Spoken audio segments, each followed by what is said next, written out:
At least 39 dead, 68 missing in Brazil's worst floods in more than 80 years. Heavy rains in the southern Brazilian state of Rio Grande do Sul killed 39 people, with another 68 still missing, the state civil defense agency said Friday, as record-breaking floods devastated cities and forced thousands to leave their homes.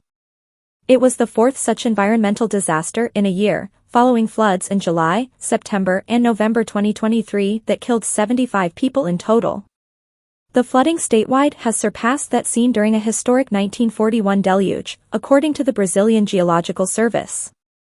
In some cities, water levels were at their highest since records began nearly 150 years ago, the agency said. On Thursday, a dam at a hydroelectric plant between the cities of Bento Gonçalves and Coimbra partially collapsed, and entire cities in the Taquari River Valley, like Lojeto and Estrela, were completely overtaken by water. In the town of Feliz, 50 miles, 80 kilometers, from the state capital, Porto Alegre, a massively swollen river swept away a bridge that connected it with the neighboring city of Linha Nova. Operators reported electricity, communications and water cuts across the state.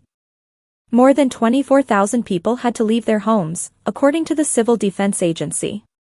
Without internet, telephone service or electricity, residents struggle to provide updates or information to their relatives living in other states. Helicopters flew continually over the cities while stranded families with children awaited rescue on the rooftops. Isolete Newman, 58, lives in the city of Lojeto in the Taquari River Valley and told the Associated Press she has never before seen a scenario like the one she is now experiencing. People were making barricades in front of hospitals with sand and gravel. It felt like a horror movie, she said by phone. Some people in her region were so desperate, she added, that they threw themselves into the water currents. Newman's own neighborhood wasn't inundated, but has no running water and she hasn't showered since Tuesday. She said she's collecting rainwater in a basin to be able to cook. A clothing store she owns in the city's central area is flooded, she added. The downpour started Monday and is expected to last at least through Saturday. Marcelo Salucci, chief meteorologist at the National Center for Monitoring and Alerts of Natural Disasters, told Brazil's public television network Friday. On Thursday night, Governor Eduardo Leite alerted the state's population, known as gauchos, about the persistence of rains and floods. The situation was expected to worsen in Porto Alegre, he said. As a human being, I am devastated inside, just like every gaucho is, he said.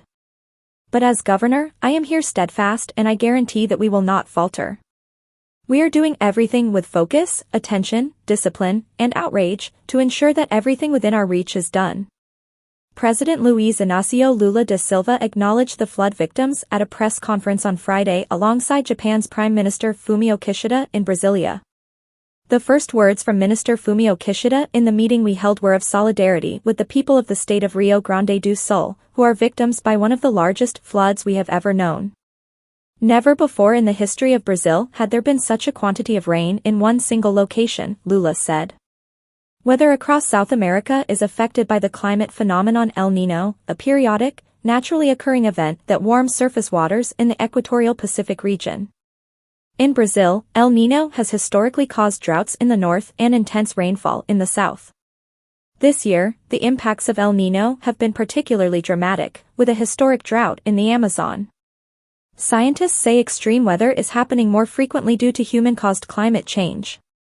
Karina Lima, a 36-year-old scientist and PhD candidate in climatology at the Federal University of Rio Grande do Sul, told the Associated Press that the state is located in a region with certain characteristics that amplify El Niño's destructive potential. Models have long predicted that Rio Grande do Sul will continue to see an increase in average annual precipitation and extreme precipitation, meaning more concentrated and severe rainfall, she said.